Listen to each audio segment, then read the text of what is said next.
for story be aba betoyenim. Now it is very bizarre, very mysterious. Unless we are not being told the exact truth. But we've actually heard from a year Papano and a police one so woman Katrina. Say your Sunday kono akwa say a year you nancy never taught no subscribe and click the notification bell no and no and screen so see we understand latest news be about one sa ebeka. Now it's for quickly young consem nimu story ayate and say a 6-year-old school girl in Krofobi akochine fini fie ekokune ya ewo eye Adiambra a one near dumping in the Takwa Insuaye municipality of the Western region. Na Krofobi akochino ekuno ewo ni area mu ho now ena senia wo mu kun no wo hwe ne body senia ye twa ne nyama otumi ho se a ritual killing. So will be in some of whom the Koyosiki drew, say December by one more the air protection or whatever. No one actually knows what happened. But in some police, no, and then the papa a catcher and they say, let papa say, one no dear now a year or call your friends saying farm, will call foam akodo. And I just a wojan and bamiansa a wofie. Now, what one is a nembamia no ejane abaneho.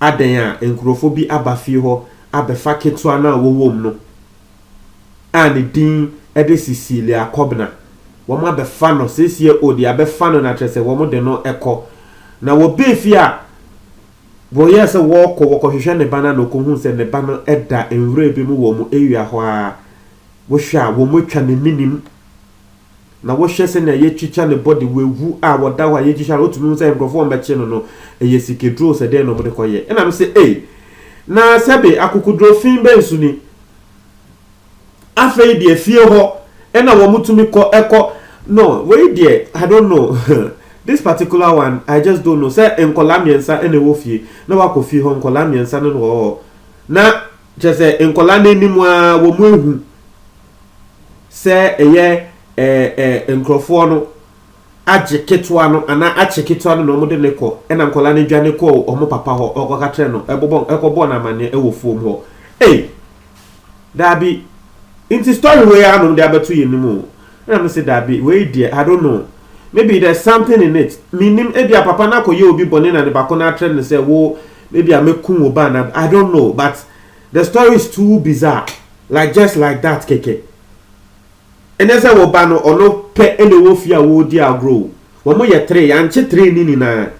In Grofone by no woman. One more chain call 3 nini na bacopen no mutuchi wumu. And I mean the story is very bizarre. I mean some Grofone na come metche treno and I mean na can journey you said the story is extremely bizarre. Our police for cry NTS. It's a wish some police for air can one more report momo say. The father of the deceased claims he went to farm. Not as a jomo can say papa no claim he said wo confirm na papa no story ni so it's the claim from the because police for no nanka ebia wo mo kra believe in the story a nanka wo mo be case supi say we any idea esi here they'll never talk about claim you claiming it me feel say even this story kra no as a police for no kra no they don't want to actually mind the story in a way said that we almost so say there's something mysterious about the story. Now we are extremely mysterious. I mean how? Say papa no later or Rashiko a village or and a womoko conduct a search and one who say around the village womoko who a Cecilia Kobna the dead body with a deep cut on her throat. Hey, Charlie, wait there. Into what kind of police for a proceeded to a year the crime scene and I'm panso woman who a year the body of Cecilia Kobla lying in a supine position. Now police woman say the crack acolano ye trying minimum yet the sharp object be it can the minimum any easy.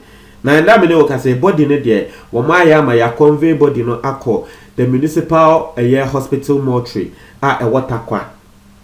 Because one more person will share pending autopsy, one person will share a woman said, I be Akolana said, when we organ be free, when we be free, because this is extremely bizarre. This is just bizarre. Like, when about kidnapping with film, we must say, hey, at the end, they see what Ghana. Massa, and you say, yes, your tenants and be saying who. We actually need to wake up. This is serious to the extent that womo be kwa akola ni fie. Me dey no na say akukudura womo nya esa no. Because mostly what of this kidnapping issues now, obe won say bia womo hia akola no wa bonten ana say oh ebia nkola no school bi no mako form wo share the tofia da akola ba we dey akola no wo fie. Womo akofie wo nkola me ensa ne wo fie womo akofie akochi the younger one no. Na trese mo dey enfam wo say nkola me nu na aka ne kra omuhumu ano mo ehumo. Mo de mo pesa mo ya no this akukudro na nkrofo no mo yes ade wo mo de aye no I don't know, I just don't want to understand. Adiembra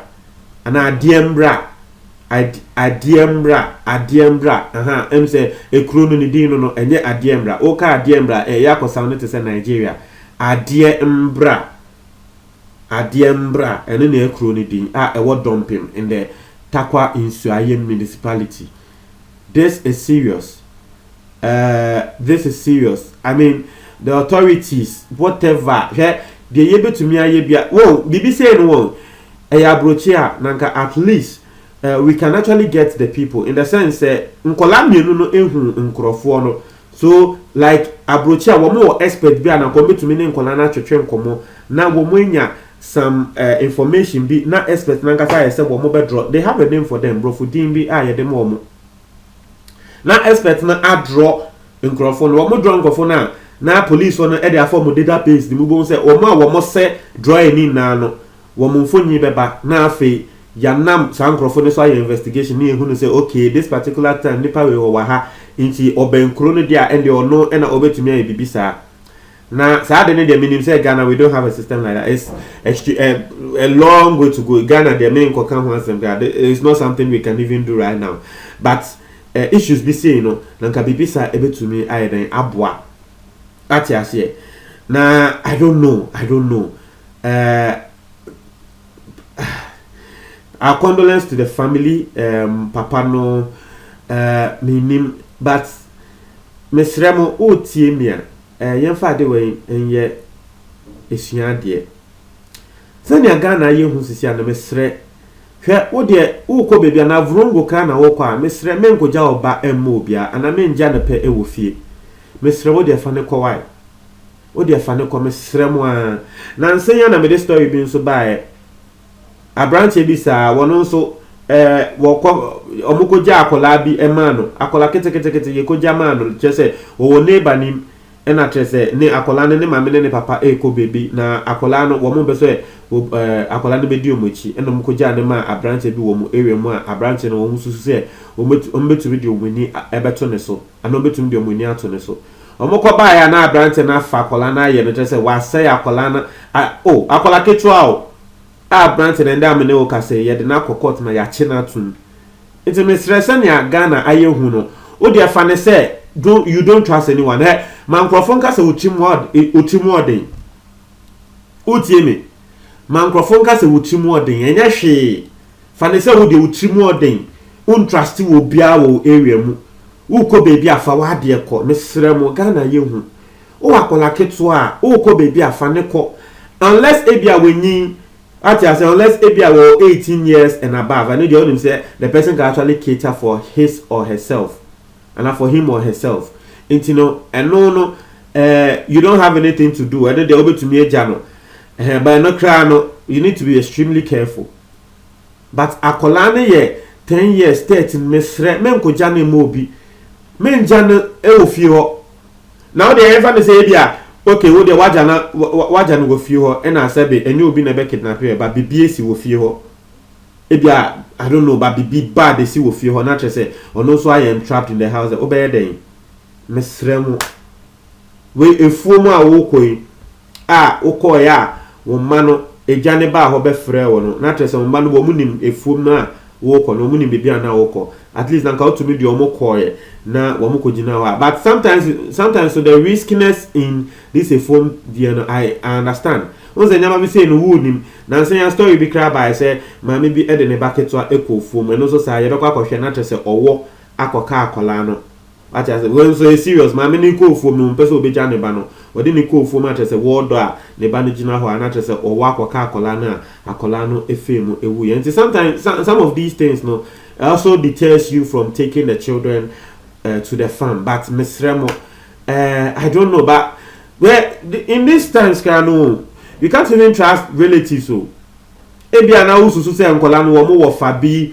masa a lot of mba eba abonten e betrel enyama wo mo fa ede ye omo embra wo mo ye nkola na obehunu say Ghana has say nkrofo di boni wosuma say. But this is becoming unbecoming. Ghana police yesremo was say yes sorry ejina na ye nhwe ema ye man no say enyama bi say dia na nka ni Ghana